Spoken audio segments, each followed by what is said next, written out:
de ces moments. Au nom de Jésus-Christ. Parlez-nous. Amen. Nous acclamons Jésus-Christ. Que Dieu soit béni. Nous allons prendre nos Bibles. Proverbe chapitre 29, verset 18.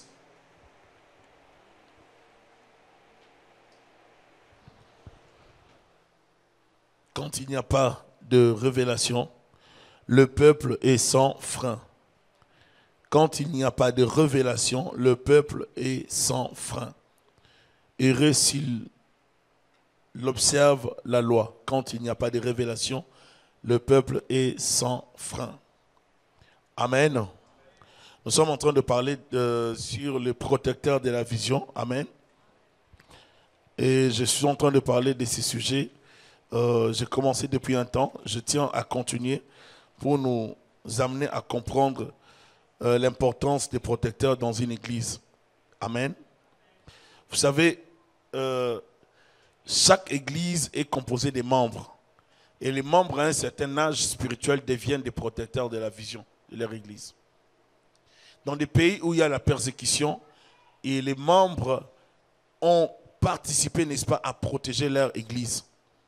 J'ai introduit par un exemple d'un homme de Dieu fait, apôtre Guinée Cham, qui est mort, qui a prêché, qui est un bon prédicateur, loin du Seigneur. Je me rappelle d'un enseignement qu'il a donné sur les protecteurs. Il a parlé, pas sur les protecteurs, mais il a parlé comment est-ce qu'il a protégé l'église.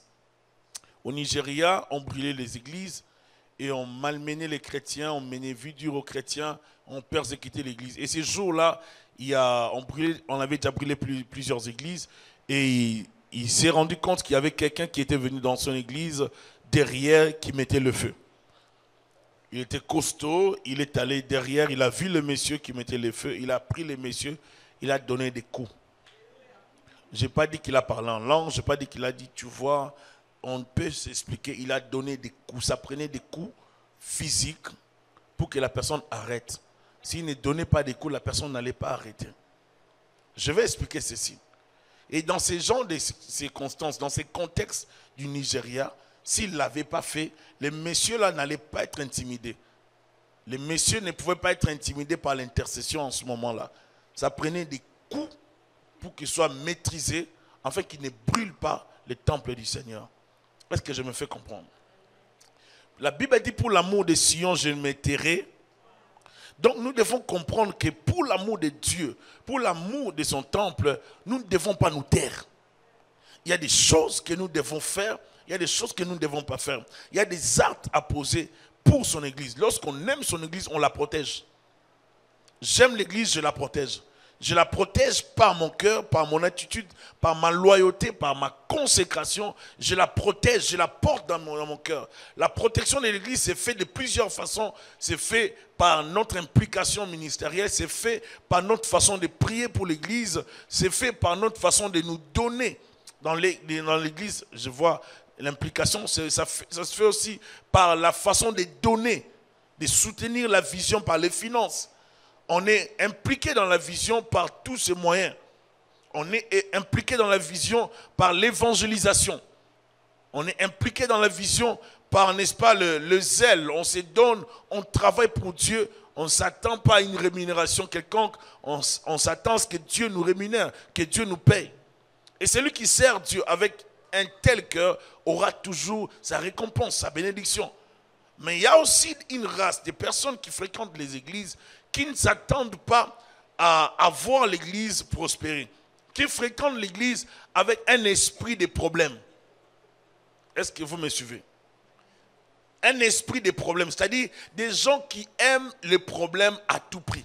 Ce n'est pas un esprit ecclésiastique, ce n'est pas un esprit correct. Des gens qui aiment les problèmes à tout prix.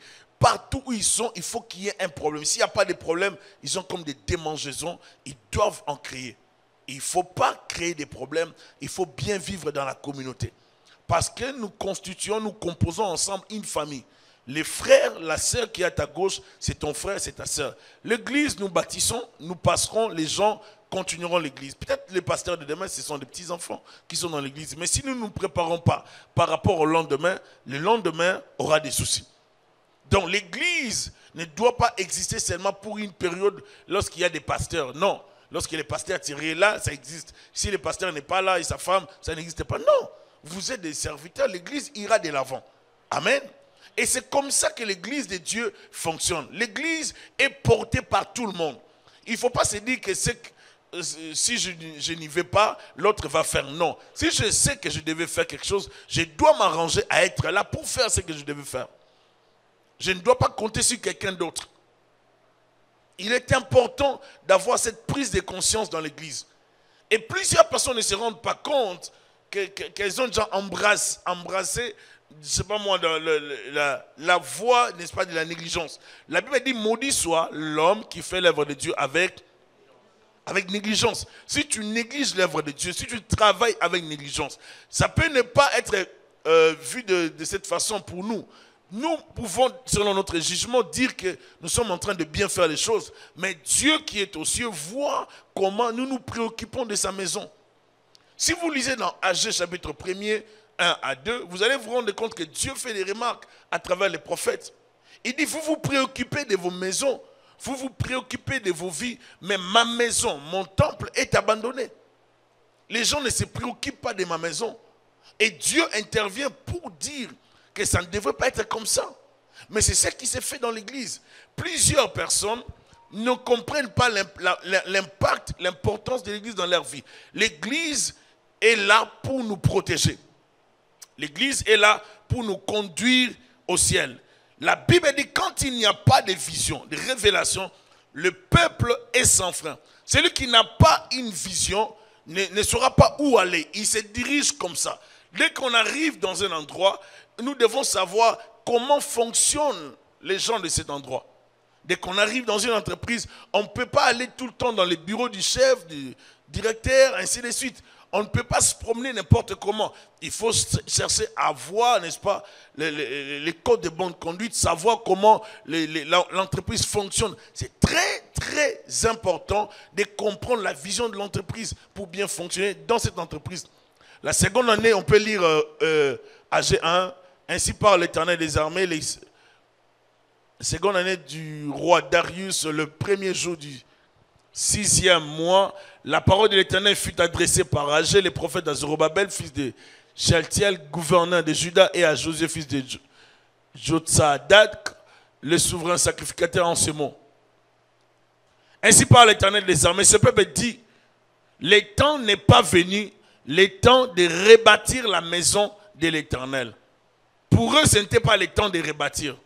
Ils disaient, le temps n'est pas venu. Maintenant, écoutez ce que Dieu dit, verset 3. C'est pourquoi la parole de l'Éternel leur fut adressée par Agé, le prophète, en ces mots. Est-ce le temps pour vous, quand vous dites que ce n'est pas le temps de rebâtir la maison de Dieu, est-ce le temps pour vous d'habiter vos demeures lambrisées? Quand cette maison est détruite, vos maisons ornées, bien embellies, alors que la maison de Dieu entre même dans la vie privée. Il dit, vous habitez dans de très bonnes conditions, mais regardez ma maison, regardez mon temple. C'est-à-dire, Dieu tient compte de la beauté de son temple. Ainsi parle maintenant l'Éternel des armées. Considérez attentivement vos voies. Vous semez beaucoup et vous recueillez peu. Vous mangez et vous n'êtes pas rassasiés. Vous buvez et vous n'êtes pas désaltérés. Vous êtes vêtus et vous n'avez pas chaud. Le salaire de celui qui est à gage tombe dans un sac percé. Dieu est en train de dire, ça, c'est le résultat de votre négligence de mon temple.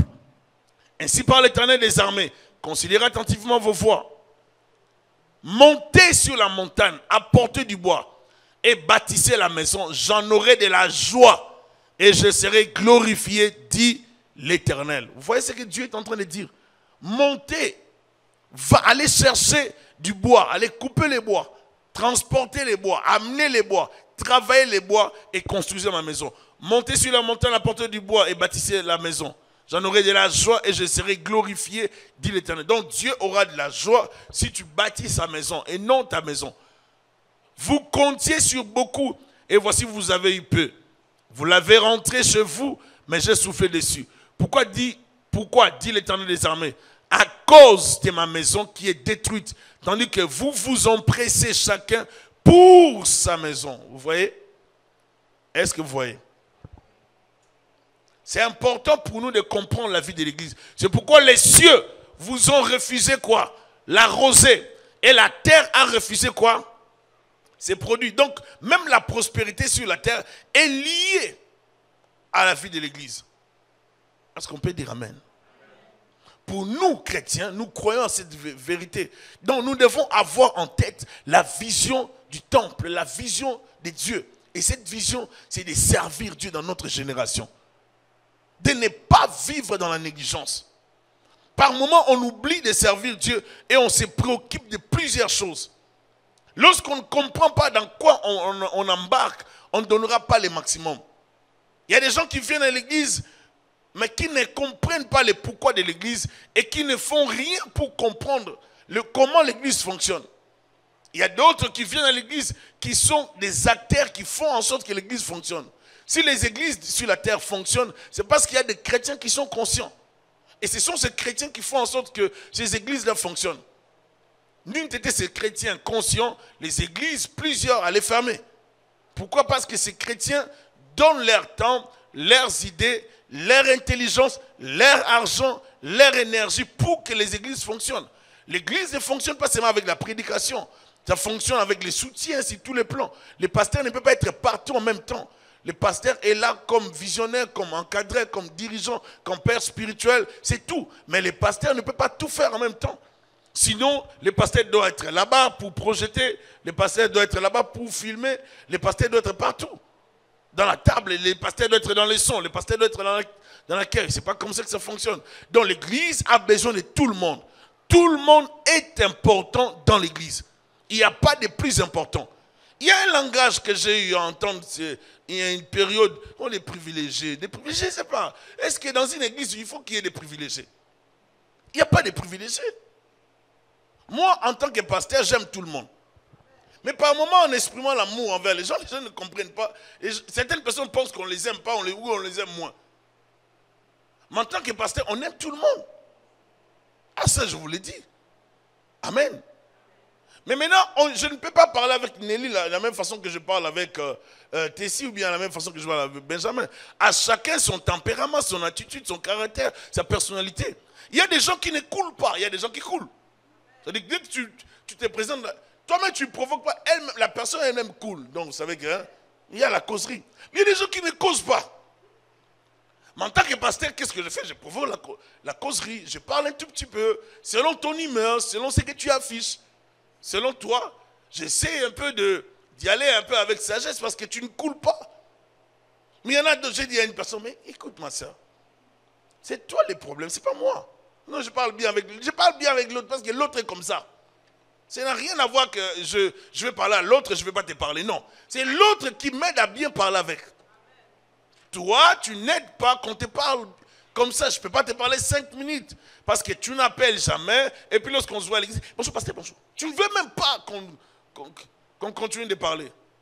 Donc tu vois, c'est ton attitude qui m'empêche d'engager une conversation. Si tu coules, on va couler. Alléluia. Tout dépend de votre attitude. Mais dans tout ça, nous vivons la diversité dans l'unité. Nous savons qu'il y a cette diversité de personnalités, mais nous sommes un seul peuple uni dans l'amour du Seigneur. Alléluia. Et cela ne doit pas nous refroidir. Si je parle bien avec le frère Raven, ou bien je parle et je cause, ça ne veut pas dire que toi, je ne veux pas te parler. Ça dépend de toi. Toi aussi, tu dois savoir parler. Mais si toi, on te parle, toi, pour dire, à un moment, je dois dire 4 phrases. Et tu sors juste à peine une phrase. Tu vois, tu ne favorises pas la conversation. Il y a des choses que nous ne devons pas suivre certains détails dans la vie de l'église, sinon ça va nous créer tout le temps des problèmes. La Bible a dit, au point où nous en sommes, vivons en paix. Cherchons l'unité. Il y a dans certains niveaux de vie spirituelle, il faut bannir des banalités, des futilités et foncer vers ce qui est important. Celui qui cherche la gloire et son intérêt dans l'œuvre de Dieu aura du mal à protéger la vision. Il aura du mal à protéger une vision. Il sera là pour détruire la vision. Une vision locale est transmissible si les brebis se disposent à la réception. Si tu reçois la vision de ton église, tu comprends dans quelle voie vous êtes embarqué, tu seras un élément communicateur, tu pourras communiquer cette vision à d'autres. Mais si tu ne comprends pas la vision de l'église, tu ne pourras pas la communiquer à d'autres. Il est important de bien comprendre dans quelle direction vous allez, où vous vous dirigez. C'est important. Dans un aéroport, il y a plusieurs avions. Et chaque individu a sa direction ou son vol. Si l'avion se dirige à Miami sans arrêt, tu ne pourras pas parler au pilote pour lui demander de modifier son trajet. Donc, tu vois, comme tu passes à Miami, j'aimerais négocier si tu peux passer à Washington, d'ici. Il ne pourra pas le faire. Vous comprenez? Parce que leur cabine est toujours fermée. Parce qu'ils ont une trajectoire. Ils n'ont pas besoin de ta pensée. Ils n'ont pas besoin de tes propositions. Le pilote a son trajectoire. Est-ce que vous savez ça? S'il te suit, il va perdre le travail. S'il te suit, il risque de faire un crash et de tuer plusieurs personnes. Le travail des pilotes est un travail d'une très lourde responsabilité. Est-ce que vous comprenez? Ils ont les vies humaines. Comment nous respectons le travail des pilotes? Nous ne respectons pas le travail des pasteurs alors que les pasteurs aussi ont les vies humaines. Oh, répondez-moi. Selon Hébreux chapitre 13, la Bible est en train de dire, il veille sur vos âmes comme devant en rendre compte devant le Seigneur. Si les pasteurs veillent sur les âmes, donc il faut aussi respecter leur travail. Il ne faut pas donner des mots de tête aux pasteurs. Il faut pas. Il y a des frères qui sont donc foncièrement, ou des personnes qui sont foncièrement méchantes. Donc des personnes qui ne veulent pas grandir, qui ne veulent pas servir. Tout ce que vous faites, ce n'est pas correct. Donc, des boudeurs à vie. On ne peut pas être comme ça dans une église. Si vous êtes comme ça, mieux vaut faire votre église là où vous êtes. Comme ça, vous-même, vous allez corriger les choses. Il y a des gens qui sont doués dans les remarques. Ils sont forts dans les remarques. Non, cet habit-là, on ne les porte pas comme ça. Ces pantalons, ça ne se porte pas comme ça. Ça se porte avec des chemises comme ça. Mais lui-même, il n'est pas excellent dans son habillement. Mais tu es toujours là pour voir les erreurs chez les autres. Donner des conseils. Qu'il y ait des bons... Non, à un moment donné, il faut se calmer. Alléluia. Vous allez voir quelqu'un qui a détruit sa vie, mais qui devient un excellent conseiller à l'église. C'est-à-dire, ce n'est pas qu'il est conseiller, mais il veut être conseiller à l'église. C'est mal à l'église. C'est mal à l'église. C'est seulement à l'église que tout le monde veut imposer sa volonté. Je viens de dire, les pasteurs sont comme des pilotes. Lorsqu'on conduit un avion, on ne prend pas n'importe quel risque. De peur de connaître un crash. Il y a des vies humaines dans l'avion. Je vais expliquer. Bâtir une église, c'est difficile. Mais la détruire, c'est facile. Mais malheur à la personne par qui le scandale viendra. Vous comprenez? Tu détruis, Dieu va te détruire. Tu crées un scandale, Dieu va te frapper. C'est important de savoir que l'église, c'est une lourde responsabilité. Et il faut la protéger. Si tu ne veux pas prendre l'avion qui va à Miami, mais change d'avion. Change d'avion. Tu veux aller à Washington DC, mais paye les billets, va chez Air Canada, Air France, je ne sais pas moi, Air WestJet. Va chez WestJet. Tu iras aux États-Unis, Washington DC. C'est simple. Il ne faut pas aller chez Air Canada. Parce que Air Canada, ces jours-là, se rendait ou se rendra à Miami. Dans la direction, c'est Miami, c'est Miami. Moi, je voulais Washington DC, mais tu veux Washington DC, va acheter les billets de Washington DC. Des fois, il y a des débats inutiles. Alléluia. Il y a des débats inutiles. Vous allez dans une église, vous trouvez là-bas, on ne prêche jamais sur la délivrance. Là-bas, on ne parle que de la gloire à venir. On parle que de la gloire à venir. Mais c'est bon, c'est le choix de celui qui dirige. Mais pour moi, ce n'est pas un message équilibré. Vous êtes dans une église qui n'est presque délivrance. Démons du 1er janvier jusqu'au 31 démons, jusqu'au décembre. Donc il y a un souci. On ne peut pas parler des démons comme ça. Combat spirituel, combat. À un moment donné, même vous-même, vous êtes fatigué du combat. Vous voyez, dans les messages, il faut qu'il y ait l'équilibre.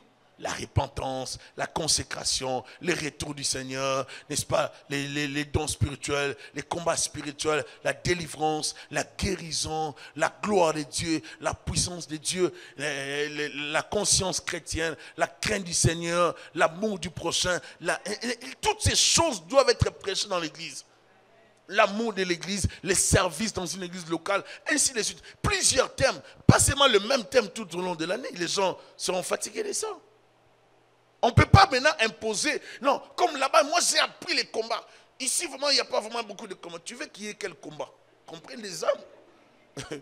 Qu'on se fasse du mal? Non. Parce que j'ai vu quelqu'un me dire, pasteur, mais j'ai appris que toi tu es un homme de combat. Moi je dis non. Un homme de combat, comment ça veut dire quoi? J'ai appris que tu es un homme de combat, mais c'est comme si tu as changé. Je dis non, je n'ai pas changé. Les démons, je les combats toujours. C'est toi qui as un problème. J'essaye d'être équilibré. Les démons, je les combats toujours. Moi, je les chasse toujours. Les matins, j'étais là. Tous les matins, je viens ici pour faire ça. Vous voyez?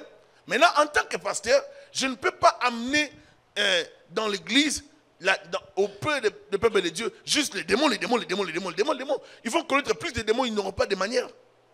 L'église enseigne beaucoup de choses. Alléluia. Sinon, on aura trop de démons. On va parler des démons, mais lorsqu'il faut répondre à un frère, on sera insolent. Donc, il faut parler de savoir-vivre, il faut savoir de la vie chrétienne proprement dite, et c'est là que ça va créer de l'équilibre. Amen. Maintenant, vous allez voir quelqu'un qui n'est pas... Quelqu'un est venu me voir, pasteur, moi, après 3 mois, je ne vois pas la défense, moi, je ne peux pas rester, je vais aller, je dis, vas-y, il n'y a pas de problème. Vas-y là où tu veux aller. Tu cherches la défense, vas-y. Mais reste aussi là où tu vas. Mais oui. Parce qu'il y a des gens qui viennent dans l'église, qui font seulement, tu veux qu'on prie pour toi. Mais on va prier, c'est bon. Mais après la prière, la vie va continuer. Est-ce que tu connais Jésus-Christ? Parce qu'il y a une délivrance reçue. Et qui ne se conserve pas. Mais les démons vont revenir. Quand le pasteur Roland disait, mieux vaut même qu'on ne les chasse pas, que d'aller les provoquer pour qu'ils en amènent d'autres. Ils vont revenir en rage. Il faut éviter ça. Donc avant de passer à la délivrance, prends d'abord conscience qu'après la délivrance, tu filmes, tu fermes les portes. Tu bloques les portes. C'est pas qu'on finit comme une fois, j'ai fini de faire une délivrance un samedi. Les dimanches, la personne tombe alors que j'avais insisté auprès de la personne de ne pas revivre dans le péché. Moi, j'ai fini la délivrance le dimanche et les samedis, les dimanches, un jour après. Juste un jour après. Et là, ça m'a beaucoup énervé, ça m'a beaucoup interpellé. J'ai dit, la personne, ça fait longtemps, la personne n'est plus ici avec nous, mais c'est interpellant pour moi. J'ai vu que non, il y avait comme un amusement. En fait, la délivrance en question, les gens prennent ça comme des blagues. Comme des blagues, c'est-à-dire, je viens, on prie pour moi et puis je m'amuse. Donc, on a prié parce que moi, tu me mets dans des combats avec des démons. Moi, quand je les chasse, ils ne vont pas m'acclamer, ils vont m'attaquer. Ils vont combattre ma famille. Donc moi, je suis obligé de doubler tout le temps mes prières pour que toi, tu retournes dans le péché. Vous voyez un peu ça? Ce n'est pas correct. Et j'ai repris la personne. Je ne peux pas oublier la semaine qui a suivi. J'ai repris la personne. J'ai dit non, ça, tu ne joues pas avec le Seigneur. Tu ne joues pas avec moi. Tu me fais pas. Je n'ai pas besoin que tu me fasses faire une délivrance alors que toi-même, tu n'es pas consciente. Je n'ai pas besoin de ça. Moi, je n'ai pas besoin de remplir une formalité. Si tu penses que tu as encore du temps pour t'amuser, amuse-toi. Jouis de la vie, amuse-toi. Quand tu trouveras le temps de revenir et que tu t'es repenti, là tu viens. Alléluia. Mais ça doit être clair dans la tête des gens. Parce que par moment, on va brandir quelque chose, la délivrance, mais les gens ne comprennent pas le pourquoi, l'importance de la délivrance. Ils viennent, je viens de la délivrance. Mais après, dès que tu viens de la délivrance, tu injuries. Tu viens de la délivrance, tu insultes, tu traites les gens de tout et de rien. Notre vision, ici à la promesse, nous voulons avoir un peuple poli, un peuple sage, un peuple qui a le savoir-vivre. Un peuple, lorsqu'il parle de Dieu à l'église, dans sa famille, on a une image correcte de la même personne. Il ne faut pas que dans ta famille, on a une image, je sais pas, de Margaret Thatcher. Margaret, on l'appelait la femme de fer. Et tu es Margaret Thatcher ailleurs, tu es tellement compliqué, mais à l'église, tu es d'une douceur, waouh. Douceur exagérée. À l'extérieur, tu es George W. Bush, tu attaques directement, tu attaques. Donc un frère compliqué, George W. Bush, même si tu n'as pas vérifié qu'il n'y a pas d'armes chimiques là-bas, toi tu attaques seulement. Dans l'église, tu parles de la Bible à l'église. Là, quand tu parles de la Bible, tu parles de la Bible. Tout le monde sait que tu es chrétien, George W. Bush, mais là-bas, tu tues les gens. Ça, c'est pas la vie chrétienne. Donc, la même image que j'ai ici, je dois l'avoir à l'extérieur. C'est ça notre vision. On veut avoir des chrétiens. Alléluia. L'église n'est pas là pour entretenir les péchés ou les pécheurs qui restent seulement pécheurs dans l'église. Non. L'église est là pour convertir les pécheurs. Raison pour laquelle le message dans l'église doit rester authentique et véritable. On ne doit pas changer le message. Amen. Donc les pilotes ne peuvent pas changer de direction à cause de vos propositions. L'église est le seul endroit où tout le monde pense avoir quelque chose à dire et à faire imposer. Tout le monde a quelque chose à dire. Une église n'est pas une institution faible que nous pouvons déranger ou détruire. Il faut éviter des problèmes avec l'église tout en respectant sa vision. L'église n'est pas un lieu de blague où on veut imposer à tout moment sa vision, sa pensée. On ne joue pas avec l'église. Raison pour laquelle vous voyez plusieurs personnes sont sous des malédictions parce qu'ils ont voulu jouer avec l'église. Je vais vous donner un exemple. Dernièrement, on était dans la prière et puis, vous savez, on a eu des moments avec l'homme de Dieu, le prophète, tout ça, de l'autre côté. Et puis, il y a une personne qui est venue voir le prophète. Ça ne va pas, il m'a dit. Le prophète lui a dit seulement, écoute, je ne vais pas aller très loin avec toi. Ton problème, c'est que tu as combattu des gens qui sont quelqu'un qui est plus puissant que toi. C'est ça les problèmes. Si tu veux que j'aille plus loin, je vais t'expliquer. Tu as créé un combat qu'il ne fallait pas. C'est pour ça que tu es frappé. Le prophète n'habite pas ici, il habite en Afrique. Il lui a dit directement, tu veux aller plus loin? Oui. Alors, j'ai des problèmes parce que tu manques du respect à l'homme de Dieu ou aux hommes de Dieu. C'est ça ton problème. La raison pour laquelle Dieu t'a puni. Pour ce que tu es en train de vivre actuellement, c'est une punition. Moi, je ne peux pas prier, tu dois te repentir. Vous voyez, et c'était choquant de voir, d'entendre une telle révélation. Choquant, donc vous voyez quelqu'un qui souffre, vous priez pour la personne, vous souffrez, alors que c'est juste la colère de Dieu qui frappe la personne. Et même l'homme de Dieu dit, je ne peux pas prier, tu dois te repentir. Ma prière ne va rien faire. Dieu me dit que tu as mal parlé. Est-ce que tu reconnais? Oui. Alors va te repentir, Dieu va enlever ça. Vous voyez, des fois on vient à l'église, on passe du temps. Nous à la promesse, nous ne voulons pas de ça. Nous refusons l'esprit sectaire, l'esprit de murmure. Nous refusons l'esprit de calomnie. Ces gens d'esprit, nous n'en voulons pas. Si tu as une bonne idée, des bonnes pensées, exprime-toi clairement, sois clair. Murmure pas. Il y a même d'autres personnes qui murmurent et qui chuchotent n'importe quoi en pleine église. Et ça s'est fait dans une église. En pleine église, une sœur injurie les pasteurs. En pleine église. Mais là, même si on ne te maudit pas, tu es directement maudit. Il y a une malédiction qui est sur toi sans même qu'on la prononce. La malédiction tombe sur toi. Si elle ne tombe pas sur toi, c'est qu'il y a un problème. La malédiction tombera. Parce que vous savez que Dieu maudit certaines personnes. La Bible dit, c'est pour ça qu'il y a parmi vous plusieurs morts. Pourquoi? Lorsque vous prenez la Sainte Seine sans vous repentir. Vous voyez? C'est simple. C'est les pains que vous achetez, n'est-ce pas, chez Provigo, chez Maxi, n'est-ce pas? C'est le même jus là. Mais dès que ça vient ici, n'avance plus. La plupart des temps, les gens ont peur de ça parce qu'ils voient dans cette cérémonie les sacrés. Mais ils ne savent pas que l'église est sacrée et que l'homme de Dieu est aussi sacré. L'homme de Dieu est sacré. C'est pour ça qu'avant de toucher l'homme de Dieu, il faut réfléchir 3 fois. L'homme de Dieu est sacré. Et si tu suis, il est bien consacré. Alors quand tu les touches, rassure-toi que tu vas murmurer comme les frères de Moïse Aaron et Myriam, qui ont murmuré, Dieu va leur dire, bon, quand vous allez murmurer, vous allez voir ce que je vais faire. Toi, c'est la lèpre qui va t'avoir. Et puis vous allez murmurer, vous allez voir. Et ils ont murmuré. Moïse n'était pas là. Mais Dieu traite leurs problèmes à côté parce qu'ils ont seulement murmuré. Et Dieu va leur dire, ah bon, Aaron, toi tu commences à parler aujourd'hui que toi aussi je te parle. Oh, Aaron, mais toi, ton appel n'existe qu'à cause de l'appel de Moïse. Parce qu'il ne faut pas oublier des fois. Aaron, tu n'as pas d'appel. Ton appel, en fait, je t'ai fait une faveur, Aaron. Ton appel est lié, est dépendant de l'appel de Moïse. C'est parce que Moïse avait peur de parler. Il disait que sa langue était embarrassée. C'est à cause de ça que j'étais fait prophète pour parler à la place de Moïse. Et puis, tu n'es pas un prophète qui voit comme Moïse voit. Toi, tu es un prophète, ça te prend le sommeil. Donc, ne joue pas avec Moïse. Tu dois dormir, ronfler pour voir. Mais Moïse voit comme ça. Je lui parle directement. Donc, il y a des dimensions ici. Aaron, c'est quoi?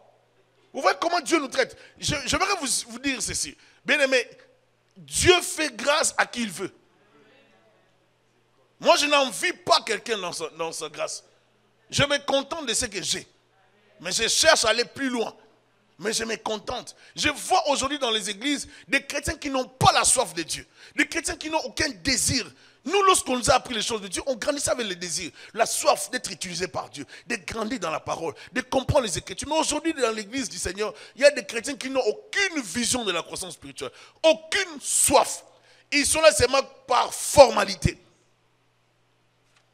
Des sœurs qui n'ont aucune vision de devenir des servantes de Dieu. Donc, aucune vision d'aller plus loin avec Dieu. Il faut grandir dans la connaissance. Il faut grandir dans les choses de Dieu. Les choses de Dieu, ça prend votre volonté. Vous devez vous donner. Alléluia. Si vous vous consacrez, vous irez de l'avant. Et ça, c'est important. Amen. Si vous voulez grandir, ma soeur, mon frère, donnez-vous. Consacrez-vous. Il y a une race des instables. Éphésiens 4, 10. Éphésiens 4, 10. Ou 11 plutôt. Éphésiens 4, 11. Et il a donné les uns comme apôtres, les autres comme prophètes, les autres comme évangélistes, les autres comme pasteurs et docteurs. Pourquoi? Pour le perfectionnement des saints, en vue de l'œuvre du ministère et de l'édification du corps de Christ. Je m'arrête là. Les rôles de ministre et de prédicateur, c'est pour le perfectionnement. Donc ta perfection dépend de l'écoute de la parole. Vous êtes d'accord, non? C'est ça, pour le perfectionnement des saints. Nous sommes des saints. Lorsqu'on écoute la parole, c'est comme ça qu'on grandit. C'est comme ça qu'on se perfectionne. Mais imaginez maintenant, vous n'écoutez pas la parole. Ou bien vous choisissez seulement les prédications que vous aimez. Je suis vraiment choqué de voir des chrétiens. Des fois, des gens qui partagent. Vous savez, lorsqu'on devient populaire, tout le monde partage les vidéos. Même les gens qui sont dans les péchés. Bonne prédication, suivez. On va suivre, oui, mais toi qui partages la prédication, est-ce que tu as compris vraiment le message? Et des fois, je vois les pasteurs que Dieu a fait, que Dieu a élevé dans certains pays du monde, tout ça. Et comme ils ont beaucoup de vues, tout ça, vous allez voir tout le monde partager. Vidéo à suivre. Tout le monde partage, même vos fidèles, vidéo à suivre. Mais on vous prêche la même chose. On vous donne la même sémence, la même parole, mais vous ne voulez pas l'avaler. Quand les papas de l'autre est toujours meilleur de loin, vous ne les connaissez pas. Les papas de voisins, c'est toujours, ils sont bien, ils mangent bien tous les jours. Mais vous ne savez pas ce qu'il a. Les papas de l'autre est toujours bien. Lorsque vous le voyez, il est gentil. Ça va mes filles? Et la plupart du temps, c'est comme ça que nous prenons la vie. Donc il y a, il parle bien lui, il édifie bien. Mais cette édification t'amène à la repentance. La prédication que tu suis doit t'amener toujours à la repentance, au changement, à l'évolution. Tu dois t'améliorer. La prédication ne vient pas là pour t'encourager à rester tel que tu es. Une prédication qui ne te change pas, qui ne te pousse pas à revoir ta vie chrétienne, c'est une prédication vraiment à réfléchir pour encore la suivre. La prédication doit t'amener à faire un changement, à revoir ta façon de vivre. Quand tu la suis, la parole doit t'interpeller. Hier, j'ai suivi le pasteur André-Jacques Verneau. Avec ma femme, on suivait une prédication. Et puis, je me suis dit, waouh, Seigneur, regarde des choses il disait à l'époque. Regarde des choses qu'il disait à l'époque et regarde la sévérité du message. Et lorsqu'il parlait, je me suis dit, oh Seigneur Jésus-Christ, si on peut retourner vraiment à l'évangile. Et on blague beaucoup avec l'évangile. Mais si vous voyez le travail de cet homme de Dieu, vous voyez tous ces fils spirituels, vous pouvez vite comprendre qu'ils ont tous, quand vous voyez le pasteur Roland faire ça, mais c'est les gestes de qui? C'est les gestes du pasteur. Mais parce qu'il a affecté ses enfants. Ils ont reçu quelque chose. On ne peut pas être au parfum d'un ministre de Dieu et ne pas bénéficier de la vision. Ne pas être affecté par son ministère. Et quand vous voyez tous ces fils spirituels qui sont sortis de son église, même les gens qu'il a consacrés, même les gens qu'il n'a pas consacrés, mais qui sont sortis de son enseignement, vous allez retrouver un point commun. J'ai dit, vous retrouverez un point commun. Ils ne sont pas extravagants. Ils ne sont pas extravagants, ils ne sont pas dans l'exagération des bizarreries. Non, vous allez voir qu'ils ont des limites, ils ne s'habillent pas comme des sapeurs. Vous allez voir beaucoup de choses, vous allez juste reconnaître que non, ils sont vraiment venus de là. Est-ce que je me fais comprendre? Là, cela veut dire que ces gens ont avalé la vision. Ces gens ont reçu la vision. Lorsqu'on reçoit une vision, on la protège. Et même des fois, tu vas commencer à faire des choses comme ton pasteur sans te rendre compte.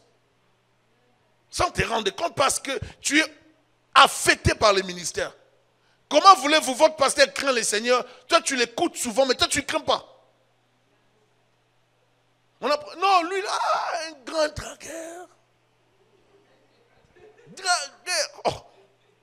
Le frère, nous, on sait que c'est un frère correct. Non, vous ne le connaissez pas bien. Il n'est pas comme ça. Non, tu dois avoir la même image devant nous et à l'extérieur. Tu ne peux pas être ici à l'église, poli, serviteur de Dieu, à l'extérieur, un danger public. Non. Alléluia. Et c'est important dans l'église. Les protégés de la vision sont des gens qui réfléchissent même sur leurs actes dans l'église. Il y avait un jour dans une église en Afrique, je ne peux pas oublier cette histoire, une sœur devait rejoindre son mari, tout ça. Et un des responsables de cette église, comme j'ai travaillé avec ses bien-aimés pendant une période, et puis un des responsables tournait tout autour, les yeux tout autour de cette sœur. J'ai dit non. Et puis un jour, j'étais avec, il insiste qu'on passe chez la sœur. J'ai dit, mais c'est 19 heures. C'est 19 heures, on ne peut pas passer chez une sœur. Oh non, on passe, on la salue. Moi, j'étais gêné. Moi, on ne peut pas passer à 19 heures chez les sœurs. Il a insisté, on passe. J'ai regardé, j'ai dit, oh, vous me prenez pour un enfant. Attendez, vous allez voir. Je ne suis pas un enfant. Et j'ai compris qu'il y avait quelque chose. J'ai ramené ça, on a fait l'enquête, on a compris. Et il a menti à la femme mariée, la sœur qui attendait de rejoindre son monsieur. Il a menti, il a rencontré les choses. Et comme la sœur, elle savait que le monsieur était... D'abord, ça j'anticipe, je voulais parler des manipulateurs. Et il a menti, il a manipulé la sœur, et la sœur est tombée avec. Ils ont commencé à vivre alors qu'ils étaient dans l'église. Et en même temps, lui, il passe, il presse. Quand il presse, il parle en langue.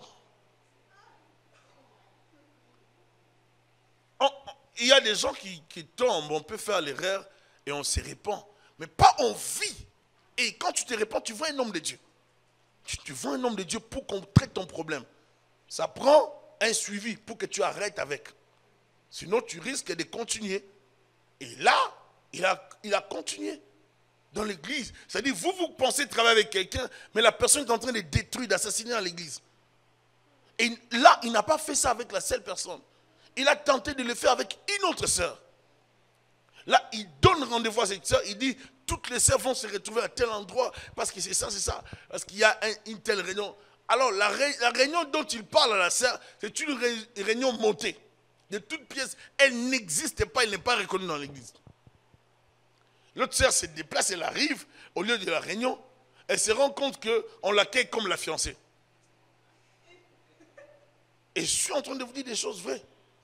Vous des sœurs là, vous êtes fragiles, vous vous déplacez à toutes sortes d'invitations. Et samedi à 16h30, je serai là même 16h moins 15. Vous devez avoir les caractères. Verset 13 avait dit, jusqu'à ce que nous soyons tous parvenus à l'unité de la foi, l'unité de la vision, de la connaissance du Fils de Dieu, à l'état d'homme fait à la mesure de la statue parfaite de Christ. C'est-à-dire nous devons grandir, atteindre la maturité.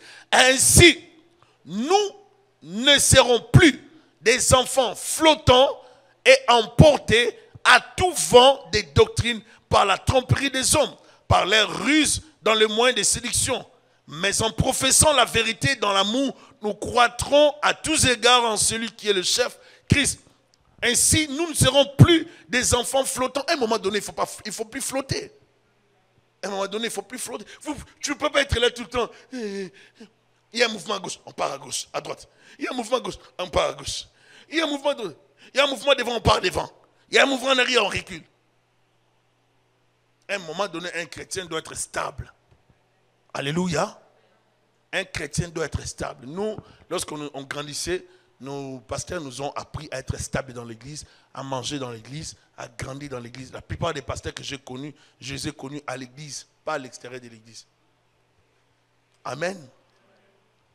La plupart des pasteurs que j'ai connus, ou que j'amène même, qui viennent ici, je les ai connus dans l'église parce qu'ils prêchaient à l'église. On ne mange pas n'importe quoi. Vous ne pouvez pas manger tout parce que vous ne savez pas pourquoi on donne cet enseignement. Et si vous mangez n'importe quoi, vous risquez d'avoir des problèmes dans votre croissance spirituelle. Un chrétien doit veiller sur sa nourriture. Il y a des frères et sœurs qui souffrent du dadisme.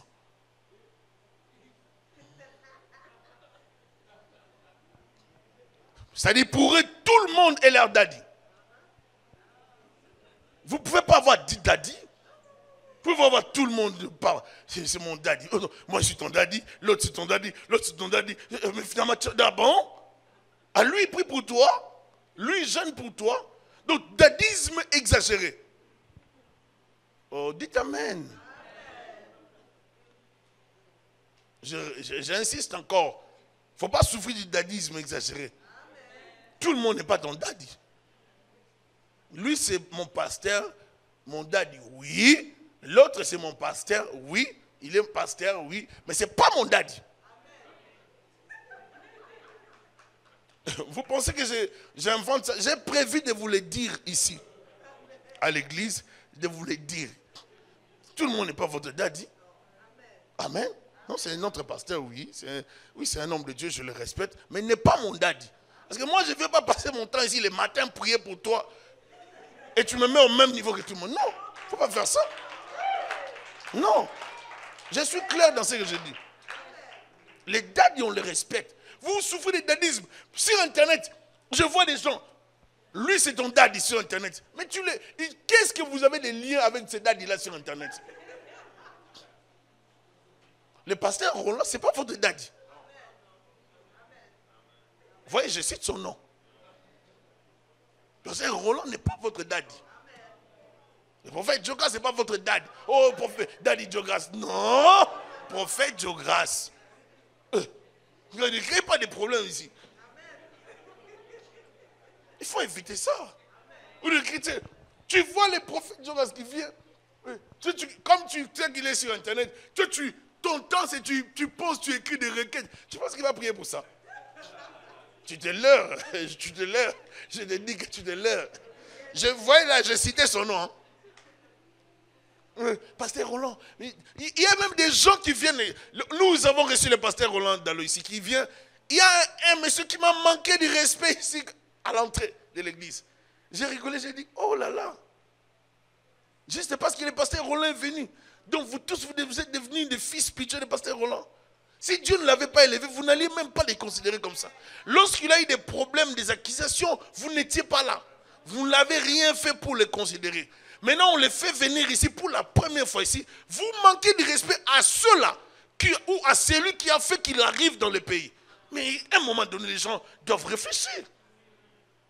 Les gens doivent réfléchir. Alléluia. Le prophète Joras arrive. Mais les gens s'agitent comme si nous, on n'est pas correct ou bien on est... Mais il vous a dit la fois passée, il a chassé une personne de son église. Il chasse aussi. Il a dit, je l'ai chassé. J'ai dit, non, toi, tu dois partir parce que tu n'es pas bien pour nous. Pars loin de cette église. On ne veut pas de toi. Vous n'êtes pas avec lui lorsqu'il exerce les pastorats. Là, vous le vivez dans les prophétiques, mais pas dans les pastorats. Vous pensez dans les pastorats, on est toujours là pour laisser les gens faire n'importe quoi dans l'église. Non, bien aimé. Alléluia. Ne perdez pas votre temps à développer les dadismes exagérés où vous passez le temps. Tous les pasteurs qui sont sur internet, enseignement.com, tous les sites sont vos daddies. Non, arrêtez avec ça. Arrêtez, c'est honteux à un moment donné, il ne faut pas exagérer les chrétiens. Ce sont des pasteurs, mais ce ne sont pas vos daddies. Et parce que vous exagérez pour rien. Vous voyez, c'est dérangé un peu. Hein? Mais ce ne sont pas vos daddies, je vous l'ai dit. Et j'insiste, hein? Ce ne sont pas vos daddies. Daddy pasteur Roland, j'aimerais que tu pries pour ça. Mais il a déjà beaucoup de préoccupations pour Philadelphie. Vous savez combien de membres il a?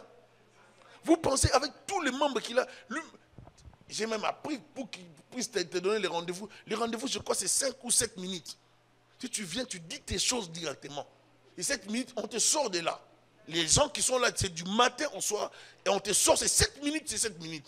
C'est pas que non, tu vas traîner là 20 minutes, parce que laisse-moi un peu parler, j'ai des choses à dire. Non, non, non, non. Parle rapidement, il t'écoute, tu sors, on te sort directement.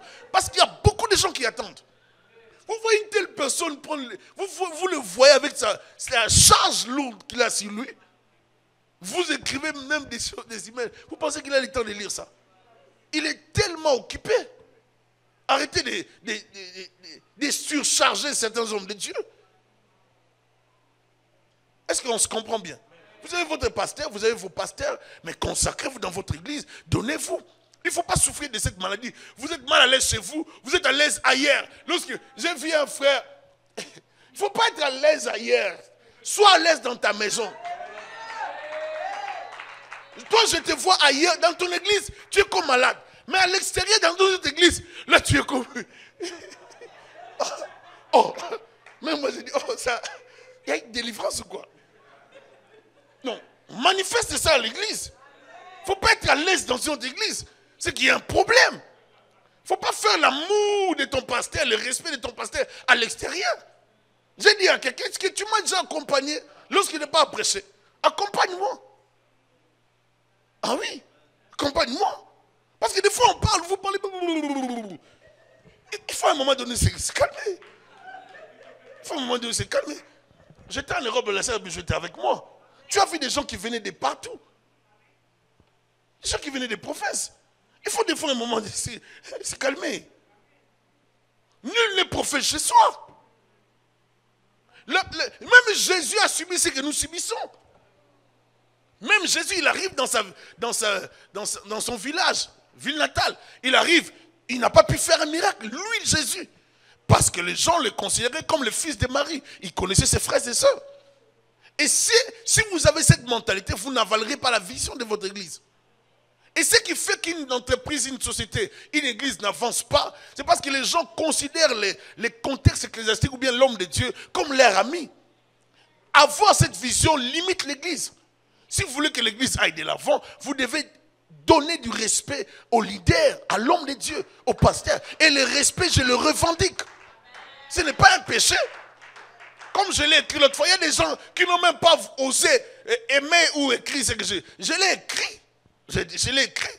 Il ne faut pas être hypocrite ou bien avoir la nature de Thomas ou de Judas. Est-ce que Néné, tu peux me balancer ça? Je tiens vraiment à ce que je balance ça. Non, mais il ne faut pas avoir la nature de Thomas. Il faut être à l'aise dans ce que nous sommes en train de faire. Thomas est avec toi, mais il est incrédule. Il est incrédule, mais il est avec toi. Il ne croit pas, mais il reste là jusqu'à la fin. On n'a pas besoin de gens comme ça. Alléluia. Pensez pas que tous ceux qui viennent dans les églises ou qui vont dans les églises croient au pasteur, au leader. Or, si Jésus a pu gérer Thomas, moi je ne suis pas Jésus. Oh, répondez-moi, je ne suis pas Jésus. Nous les hommes, les pasteurs, nous ne sommes pas de Jésus. Parce que nous n'avons pas la même capacité. Je disais à quelqu'un, aujourd'hui je le disais, tu vas être un pasteur, hein? Je vois des jeunes s'aventurer. Mes parents sont là. Moi, je n'ai jamais voulu être pasteur. Moi, devenir pasteur, ça n'a jamais été dans ma tête. Devenir pasteur. Vous comprenez? Pasteur. Non, jamais. Ça n'a jamais été dans ma tête. Et je bénis le Seigneur parce que j'ai eu vraiment un appel clair et authentique. Le Seigneur m'a parlé. Qu'est-ce qui est écrit? Les ennemis d'une vision ont la nature de Judas et l'incrédulité de Thomas. Ils ne supportent pas que le parfum soit répandu sur les pieds du leader. Car, disent-ils, ce sont des actes de déification. Ah, vous voulez le faire devenir Dieu? Qui sacrifie les pauvres. Non, il y a des pauvres qui souffrent. Ah, vous faites ça pour les pasteurs. Ceux qui ne sont pas avec toi dans ta vision seront le plus souvent faux, rusés, sournois et hypocrites. Attention, 2 fois.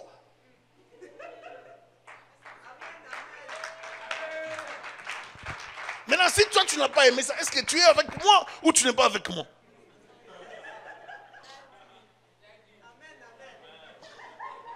Si tu n'es pas avec moi, c'est un problème. Si tu es avec moi, tu dois corriger ça aujourd'hui. C'est important. Oh, bien aimé, je suis vrai avec vous. Alléluia. Il ne faut pas... Nous souffrons d'un problème dans nos églises. Les membres des églises n'encouragent pas les leaders, ne soutiennent pas les pasteurs. Le soutien aux pasteurs, ce n'est pas seulement les soutiens financiers. Les soutiens verbal. Verbal. L'encouragement. N'aimez pas seulement des choses. Vous partagez. Je veux dire, quelqu'un partagez beaucoup. Vous partagez. Toi, tu partages que des mauvaises choses. Les choses qui peuvent édifier, tu ne les partages pas. Oh. Ne souffrez plus de nazisme. Alléluia. Je désenvoûte l'église de cet esprit. Au nom de Jésus-Christ. Nous refusons cet esprit ici. Tout le monde n'est pas de ton daddy. Non. Dites amen. Tout le monde n'est pas ton daddy. Ne soyez pas comme des gens qui sont flottants, emportés à tout vent des doctrines, par la tromperie des hommes, par l'air ruse dans les moyens de séduction. Je vis une personne, un homme de Dieu est atterri dans une ville, il arrive dans la ville, il fait des délivrances. Tout le monde aime parce qu'il délivre les démons, se manifeste. Gloire à Dieu. Mais si nous, on le fait, on met sur Internet ces genres de séances, les gens se plaignent. Mais les mêmes personnes, ce qu'on a fait les ministères, préfèrent que les autres mettent leurs vidéos, alors qu'on mette aussi les vidéos sur Internet. Et puis vous voyez des gens qui peuvent, là il fait des défenses, mais ce qu'on fait c'est quoi? Qu'on mette des vidéos sur Internet. À un moment donné, peuple de Dieu, il faut comprendre, il faut grandir. Alléluia. Le problème, nous ne cherchons pas la gloire ni les spectacles, mais nous cherchons la gloire de Dieu. Ce qui est important, c'est la gloire de Dieu. Dans l'église, ça prend des frères qui portent l'église à cœur. Des gens qui aiment l'église. Des protecteurs de la vision. Des protecteurs de l'église. Comme j'ai dit, l'apôtre Guinée Cham, j'ai aimé cet homme de Dieu. Courageux, il aimait servir Dieu. Zélé pour l'église. Il a dit, j'ai donné des coups à ces musulmans. Je lui ai donné des coups pour sauver l'église. Voyez, on critique votre église. On salit votre église. Vous êtes là. Pasteur, j'ai prié seulement. Ça ne prend pas la prière en ce moment-là. Si tu pries, c'est que tu ne comprends pas la vie chrétienne. Ça prend la défense de la parole. Ça prend que tu argumentes. Ça prend l'apologétique. Ça prend que tu sois un apologète en ce moment-là. Que tu défendes la parole. L'art de défendre la parole. Ça prend que tu défendes, que tu donnes des arguments. Ne sois pas un frère et une sœur qui est là. Je ne voulais pas parler. Mais elle qui parle, elle a une bouche, elle salit. Contredis-la par les versets. Parle de la vérité. Je connais cette fille, elle n'est pas comme ça, vous êtes en train de la salir. Arrêtez de dire ça. J'ai un témoignage d'une personne s'est mis à parler en mal de nous. Dans un deuil. Et directement, il y a une femme qui s'est levée, qui a commencé à dire à ces messieurs, il faut te taire, c'est pas comme ça. C'est pas vrai ce que tu dis. Je connais la personne, je connais ces gens, c'est pas comme ça. Il y a des gens qui sont comme ça, je connais même pas la personne. Il y a des gens qui sont comme ça. Il y a des gens qui vont travailler. Les agents du diable vont travailler pour vous salir. Vont travailler. La colère de Satan ici. J'ai vu des gens me dire, il y a un couple qui était venu ici, ils ont quitté l'église parce que soi-disant, on leur a dit qu'on chasse des démons. Mais je chasse des démons. Vous voulez que je dise quoi? Je ne chasse pas, je les chasse. Donc on doit caresser les démons. Non, moi Thierry, je chasse les démons. Je suis fier d'être un chasseur des démons. C'est biblique. Parce que Jésus-Christ l'a dit dans les Écritures. Jésus-Christ chassait les démons. Maintenant, on ne veut pas qu'on chasse les démons, mais on doit être de quoi? Des masseurs de démons, de quoi? Non, il y a une exagération. Des fois, lorsqu'on parle des choses, on veut prendre les gens comme des gens qui sont un peu hérétiques. Nous ne sommes pas hérétiques. Je ne suis pas hérétique. Je suis très équilibré dans la parole, mais je prêche le full gospel. Je crois qu'il faut prêcher et qu'il faut chasser les démons. Je crois à ça. Je crois qu'il faut prier avec autorité et combattre les forces des ténèbres. Je crois fortement à ça. Je crois qu'il faut se protéger contre les œuvres du diable. Et c'est biblique toutes ces choses. Alléluia. Mais je crois qu'il faut prêcher un évangile équilibré. Parler de la foi, de toutes ces choses dont j'ai parlé. Je crois qu'il faut en parler. Mais une église qui ne parle que de la réussite sur la terre, de la prospérité, des 21 clés, des 14 clés, des choses que pour devenir riche, pour devenir prospère sur la terre, que des choses comme ça, doit revoir beaucoup de choses. Parce que le peuple doit être préparé pour le retour du Seigneur. On doit parler de la repentance, de la crainte de Dieu, de l'obéissance, de s'éloigner de l'impudicité, de toutes ces choses. L'église doit avoir un message clair. C'est ça l'église. Une église qui ne donne qu'un message sur la réussite sur la terre ne prépare pas les gens au paradis mais à l'enfer. Ils auront les biens de ce monde, ils iront en enfer après. Or, on a la responsabilité d'envoyer les gens au paradis. Ne souffrez plus du dadisme. Ils sont plus polis et respectueux envers les pasteurs visiteurs, mais pas envers leurs pères bergers spirituels. Devant les pasteurs visiteurs, ils tombent comme si les pasteurs visiteurs priaient pour eux. Il faut savoir que dans l'église, il y a toujours un père visionnaire et sa femme, mère spirituelle qui travaille pour Dieu et il faut les honorer. Il faut les honorer. Vous savez, ouais, moi je n'aime pas les... J'aime les pasteurs, mais sa femme, je ne l'aime pas. Oh, comment tu ne l'aimes pas? Parce que ton pasteur l'aime. Parce que si tu ne l'aimes pas, c'est un problème. Tu veux qu'il change, il ne peut pas changer en plein milieu. S'il change, ça va créer un souci. Alléluia. Vous allez voir des gens, quelqu'un qui n'aime pas la femme du pasteur. Il vient à l'église, mais il n'aime pas la femme du pasteur. Ça ne fonctionne pas comme ça. Il faut l'aimer. Parce qu'il ne va pas se divorcer, il ne va pas changer. Il est important de savoir respecter les hommes de Dieu et de ne pas confondre entre un père et un autre prédicateur. Il ne faut pas confondre. Je tiens à le dire, il ne faut pas le confondre. Amen. Il ne faut pas confondre. On ne compare pas son père à quelqu'un d'autre, mais on le respecte et on l'honore. On respecte tout homme de Dieu. Il faut respecter les hommes de Dieu, leur donner le respect. Et c'est comme ça que la parole nous enseigne. On ne méprise pas un serviteur de Dieu. On ne manque pas de respect à un serviteur de Dieu, même s'il n'est pas ton père spirituel. C'est important de respecter toujours les hommes de Dieu parce qu'il y a une bénédiction qui s'y attache. Tu ne peux pas fonctionner comme Melchisedec dans une église locale. Des frères Melchisedec sans histoire, sans généalogie spirituelle. Donc vous ne comprenez pas d'où ils viennent, où ils vont, donc ils sont un peu flous. Non. Ou bien vous fonctionnez, vous allez voir quelqu'un qui vient dans l'église. Moi j'ai travaillé dans telle église. Donc il vous dit tout le temps cette église. Tu as travaillé dans cette église, qu'on vérifie. Et puis j'ai suivi une histoire. Quelqu'un qui disait qu'il a travaillé dans cette église. Tu as travaillé dans cette église. Mais quand tu as quitté le pays, tu avais quel âge? C'est que tu dis que tu as fait dans cette église. Est-ce que tu as fait ça? Mais là, tu veux qu'on pousse loin les vérifications. Parce qu'il ne faut pas mentir. Bien aimé, à un moment donné, il faut arrêter de mentir dans l'église. Il y a les mensonges dans l'église. Les gens sont devenus des menteurs dans l'église. Dans l'église, au nom de Jésus. On jure même au nom de Jésus. Et on ment. Juste parce qu'on veut avoir une position. Parce qu'on veut être vu, considéré. À cause des considérations, les gens se font du mal. Dans l'église, il y a le poison qui est entré. J'étais avec des hommes de Dieu un jour, et un homme de Dieu avait, n'est-ce pas, une bouteille de miel dans le sac. Vous jouez avec les ministères. Hein? Les hommes de Dieu se promènent avec le miel. Vous apprenez ça maintenant? Dans certains endroits, parce que le miel est quand même neutralisant, comme on dit pour le poison, tout ça. Donc si tu as des signes de poison, tu prends le miel rapidement. Ça calme un peu et puis ça te sauve. Et plusieurs se promènent avec le miel. Et vous voyez dans quel milieu il y a maintenant des jeunes qui ne comprennent pas. Ils ne sont ni enseignés, ni enseignables, ni éducables. Donc maintenant, ils veulent commencer le ministère brutalement. Des choses, nous avons appris, on nous a appris à ne pas chercher les titres, à servir Dieu. Comme je disais, moi je suis un vieux dans le ministère. Il ne faut pas me voir comme ça. J'ai beaucoup d'années dans le Seigneur. J'ai commencé à prêcher très jeune. Il ne faut pas venir rêver. On a influencé. J'ai beaucoup d'enfants spirituels qui sont des pasteurs, des prophètes qui sont sur Internet. Et je l'ai dit. Et même j'ai décidé de balancer des vidéos maintenant sur Internet.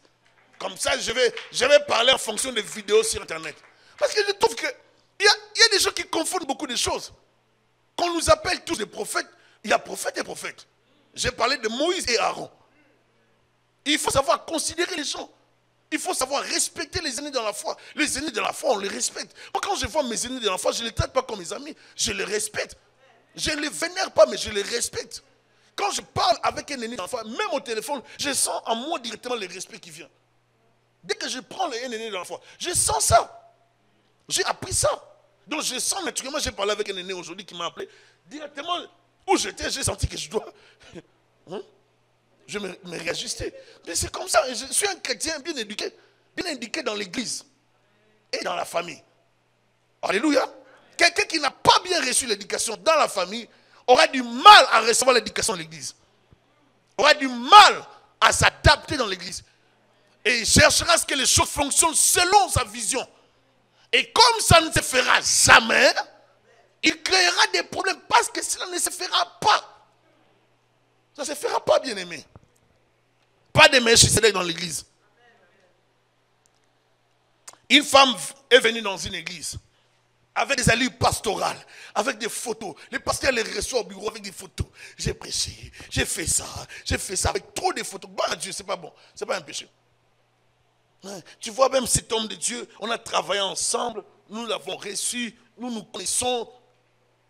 Vous savez, comme on dit au pays, Dieu ne dort pas aussi et Dieu a permis que la personne arrive.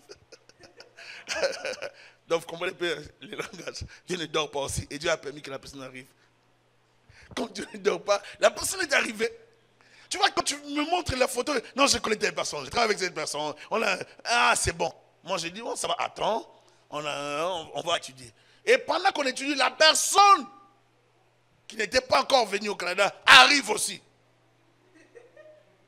Maintenant, je cherche la personne rapidement. Je dis, non, il est ici, j'aimerais te voir. Et puis, parce que comme le pasteur là est ici, j'aimerais quand même que tu puisses le saluer.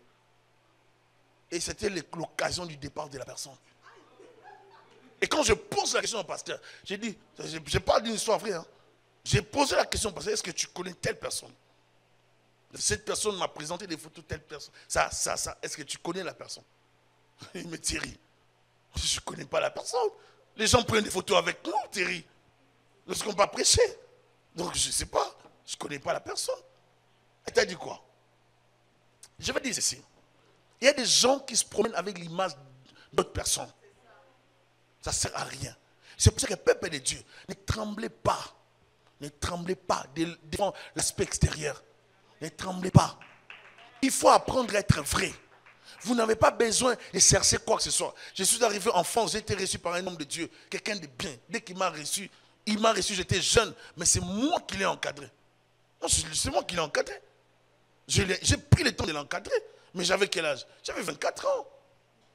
Je l'ai tellement encadré, il a accepté mon encadrement. Il avait une grande église de 200 personnes. Mais moi, ce que j'avais, lui, il n'en avait pas. Il a accepté, je lui ai dit, bon ça va, tu laisses l'église. Il a accepté tout ce que je lui ai dit, laisse l'église, il a laissé. Va en Afrique, va étudier. Va chez toi, va étudier. Il a fait, il a obéi, il a fait ce que moi je lui ai dit. Il a fini, il est revenu. Mais il est excellent. Tout à l'heure avant les cultes, il m'a appelé là. J'ai parlé pour ceux-là qui étaient là. J'ai parlé avec lui avant les cultes. J'ai parlé avec lui, il me dit, moi je suis fier de lui, je l'aime beaucoup, c'est quelqu'un de bien, il est mon aîné dans l'âge, mais je suis son aîné dans la foi, ça ne change rien. Alléluia. Bien aimé, il faut comprendre une chose, il faut savoir honorer les hommes de Dieu et les respecter. Lorsqu'on les aime, on aimera aussi leur vision. Alléluia. Quelqu'un s'est présenté quelque part dans une famille pour demander la main avec mon nom. Demande la main à une sœur avec mon nom. On lui pose la question, où est-ce que tu pries? Je prie dans l'église de la promesse chez le pasteur Thierry. Waouh! Regardez les choses qui se passent. Mais comme il avait appris que dans cette famille, on suivait les enseignements du pasteur Thierry, lui se présente. Mais c'est bon de dire ça, c'est bon de dire ça. Moi, je ne refuse pas de dire ça, mais il faut être à l'église. Ne te présente pas dans une famille au nom du pasteur Thierry parce que tu veux convaincre les parents pour qu'on dise que tu es correct. Mais non. Mais sois correct d'abord. Est-ce que tu es à l'église? Est-ce que moi et toi, on s'est déjà assis dans l'église? Est-ce qu'on est comme ça, comme un frère? On a déjà parlé dans l'église, au bureau. Vous voyez, il ne faut pas faire ça. Parce que la fille va t'accepter au nom du pasteur Thierry. Et puis la fille de l'autre va souffrir après. Moi, je ne veux pas des problèmes comme ça. Est-ce que vous comprenez? Ça, ce sont des choses que les églises vivent. Vous êtes pasteur, vous ne savez pas. Mais votre nom est exploité. L'image de l'église est exploitée pour que les gens atteignent leurs objectifs. Ce n'est pas bon, bien-aimé. Tous ceux qui viennent dans l'église ne sont pas forcément des chrétiens. Alléluia. Devant le pasteur, tu frimes. Mais derrière le pasteur, tu utilises son nom pour avoir la fille. Et la fille accepte. Et la famille accepte. Tu sauves ton image et tu vas salir notre image demain. Si tu commets des bêtises. Est-ce que tu as la sémence de la promesse? Est-ce que tu as la vision de la promesse? Est-ce que si on te voit, on peut dire que lui, c'est un enfant de la promesse? C'est ça les problèmes. Parce que quand tu dis que c'est mon pasteur, c'est mon église, est-ce que même moi-même, je ne sais même pas si tu... Il y a une race de gens qui ont déjà fait 10 églises en 5 ans. Ou même en 10 ans. 20 églises en 10 ans. Il ne faut pas vivre comme ça. Prenez une plante. Plantez la plante ici. La plantez ici, à droite. Après une semaine, vous déplacez la plante. Vous la plantez ici. Après, vous réfléchissez. C'est pas bien ici. Vous amenez ça vers la porte. Après un mois. Après, vous déterrez la plante. Vous l'amenez derrière. Après, vous réfléchissez. Vous trouvez que ce n'est pas correct. Vous amenez ça chez vous. Vous pensez que cette plante va grandir? Non, ça ne va pas grandir. On grandit dans la stabilité. Après avoir connu des déplacements, je vais me stabiliser maintenant pour grandir. Et c'est important, je vous assure. Et c'est comme ça aussi dans les spirituels. Il faut grandir, amen, dans une seule église. Ce sont des personnes, sont des gens instables. Ils aiment partir avec des gens qu'ils ont trouvés dans l'église.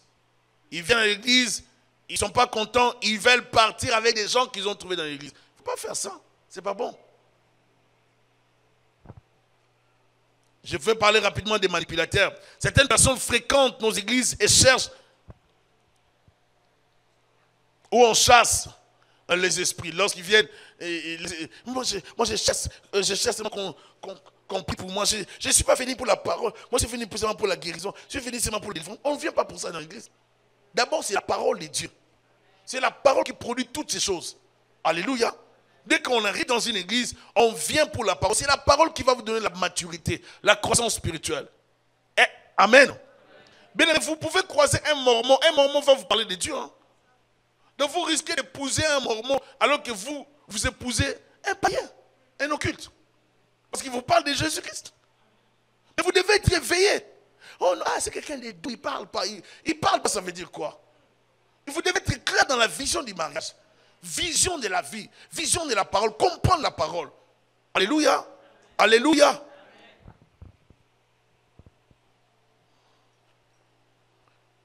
Vous allez voir quelqu'un qui vient à l'église mais qui se comporte comme un autre leader dans l'église. Il fait son ministère mais en désordre dans l'église. Donc il fait des choses qui contredisent l'église. L'église ne le reconnaît même pas comme un pasteur, comme un évangéliste, comme un apôtre, comme un prophète. Mais lui-même s'est donné un titre sous coulisses. Vous ne savez même pas qu'il a un titre ministériel, mais lui-même s'impose. Il a ces gens dans l'église qu'il contrôle. Mais il n'ose pas les faire à la promesse. Si je t'attrape, tu as des problèmes.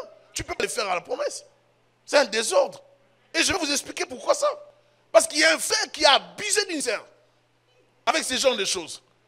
Et même je dirais 2 frères, mais pas ici. Parce qu'ici, nous gérons quand même par la grâce de Dieu. Oui, oui. Et puis j'ai confiance en vous quand même. Vous êtes des bonnes personnes. Donc je sais que vous craignez Dieu. Amen. Donc vous, on ne peut pas vous manipuler. Je sais que vous êtes des bonnes personnes. Tu dis pas amen, hein?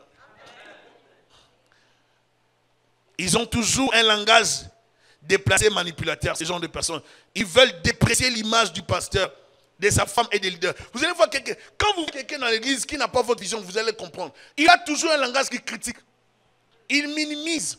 Un langage déplacé. Lui, quand il parle, c'est toujours en mal. Ou la personne, lorsqu'elle se met à parler, c'est toujours dans un langage un peu déplacé. Un langage qui injecte des choses pour montrer que les pasteurs ne connaissent pas, pour montrer que les pasteurs ont mal parlé, pour montrer que les pasteurs sont dans l'erreur. Mais toi qui connais tout, crée finalement l'église. Et ça, c'est pas bon dans l'église. Amen. Ils aiment les honneurs et veulent attirer les faits vers eux, afin de les contrôler pour assouvir leur soif du pouvoir. Parce que comme ils n'ont pas le pouvoir, ils doivent attirer les gens pour les convaincre. Écoute, j'ai des révélations, j'ai des choses. Vous savez, on peut tous dire des choses comme ça. C'est pas parce que quelqu'un te dit qu'il a des révélations qu'il a des révélations. Alléluia. Sur Internet, il y a aussi des révélations. Amen. Bien aimé, ne paniquez pas parce que quelqu'un vous parle au nom de Jésus-Christ. Grandissez dans la parole. Développez la parole. Ne soyez pas des chrétiens qui sont ballottés par... Moi, le Seigneur m'a révélé quelque chose. Toi, Dieu ne te parle pas de ta vie. Tu dois d'abord changer toi-même d'abord. Commence à être sérieux dans la crainte de Dieu. Crains le Seigneur. Respecte ton mari ou respecte ta femme. Sois fidèle à ton mari. Sois fidèle à ta femme. Afin de donner une vision à quelqu'un. Toi-même, tu as déjà des problèmes spirituels. Tu amènes des visions. Non, il y a une contradiction, bien aimé.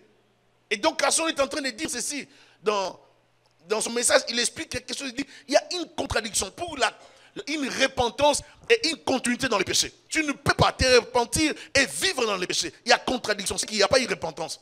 S'il y a repentance, il y a changement. Si tu continues dans le péché, c'est qu'il n'y a pas eu repentance. Dieu ne considère pas cette repentance. On doit comprendre que Dieu tient à une repentance. Et si on ne s'est pas repenti, on n'est pas un bon chrétien. Et vous voyez ces gens de chrétiens qui sont mal convertis, ou bien qui ont converti seulement quelques endroits de leur partie de leur corps, peut-être les pieds, les jambes, pour venir à l'église, et peut-être le même pour faire certaines choses dans l'église. Ces gens ont converti seulement certains endroits de leur vie, même pas les cœurs. Parce que si les cœurs changent, on ne vivra pas dans le péché. Tu ne peux pas te mettre là à salir ton frère. Tu ne peux pas te mettre là à parler du mal de ta soeur. Le prophète vient d'arriver. Bien aimé, il y a des choses que nous faisons que nous devons arrêter, nous les chrétiens. L'homme de Dieu est arrivé. Il est venu comment? Parce que nous l'avons invité. Parce que je l'ai invité l'année passée. Et cette année, c'est moi qui lui ai dit, tu vas venir encore. Il est venu parce qu'il a la promesse qu'il a invité. Et nos frères ont soutenu. Ils ont pris l'option. Oui, ça va. Ils adhèrent dans la pensée. Je l'ai invité, il est venu. Mais quand il vient, il fait un bon travail. Gloire à Dieu. C'était super, gloire à Dieu. Maintenant, le travail ramène certaines personnes dans l'église.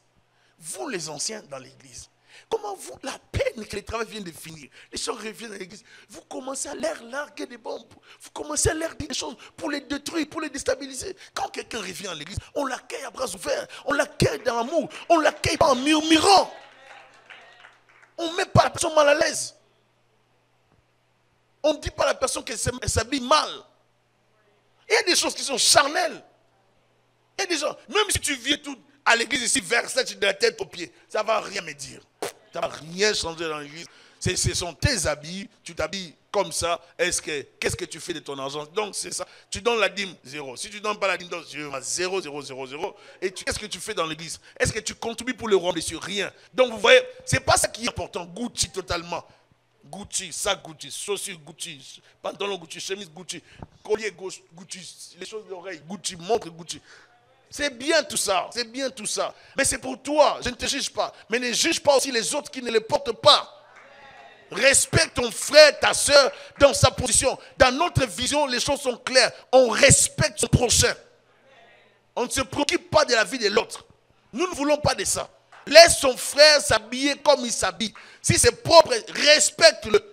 Si ce n'est pas propre, alors tu as des habits, donne à ton frère. Mais ne critique pas. Ne parle pas mal. Ça ne sert à rien de dire qu'il répète le même costume alors que tu en as plusieurs que tu pouvais donner. Ou bien tu as l'argent que tu pouvais donner. Elle répète la même chaussure. Mais tu as l'argent. Donne, achète. Donne à ta soeur. C'est l'amour fraternel. C'est ça la vie chrétienne. La vie chrétienne, c'est pas seulement tu viens, tu donnes les offrandes dans l'église, tu donnes dans l'église, gloire à Dieu, mais donne aussi à ta soeur. Qui a interdit la loi, les principes de donner à son prochain? Qui a interdit ça dans l'église? Qui a mis fin à ça? Pourquoi vous ne pouvez pas vous entraider? Pourquoi on ne peut pas s'entraider? Pourquoi tu ne peux pas avoir une bonne information et partager à ton frère? Pourquoi? Qui a interdit ça dans l'église? Personne. Donc vivons la vie chrétienne, soyons vraiment corrects. Aime ton prochain, aime ta soeur, aime ton frère. Ne critique pas la vie de l'autre. Si l'autre n'a pas encore eu les mariages, ne murmure pas. Nous ne voulons pas de ce genre de choses. Ce n'est pas notre vision ici. Ta soeur n'a pas encore eu d'enfant, mais tu murmures. Si moi je t'attrape, tu parles comme ça de quelqu'un de l'église, je t'assure ma soeur, tu vas vraiment avoir des problèmes. Mon frère, tu auras des problèmes. Nous ne sommes pas là pour parler du mal. C'est lui qui n'a pas encore eu la chose, qui n'a pas encore acheté la maison, qui n'a pas encore eu le fiancé. La fiancée, ça viendra, ça arrive. Ça va venir. Nous ne passons pas notre temps à murmurer sur les autres. Nous respectons le bien-aimé. Nous respectons entre nous. Si quelqu'un vient à l'église, la personne ne vient pas perdre son temps. La personne ne vient pas parce qu'elle manque à faire. La personne vient prier chercher Dieu. Donc tu dois respecter ton frère. Nous devons nous respecter. J'insiste sur ça. J'insiste au respect. Respecte le prochain. Respecte ta soeur. C'est comme ça que nous serons une église forte. Une église bénie. Une église prospère dans la même pensée, dans la même vision pour la gloire de Jésus-Christ. Est-ce que je me fais comprendre? Alléluia. Je vais tirer une conclusion.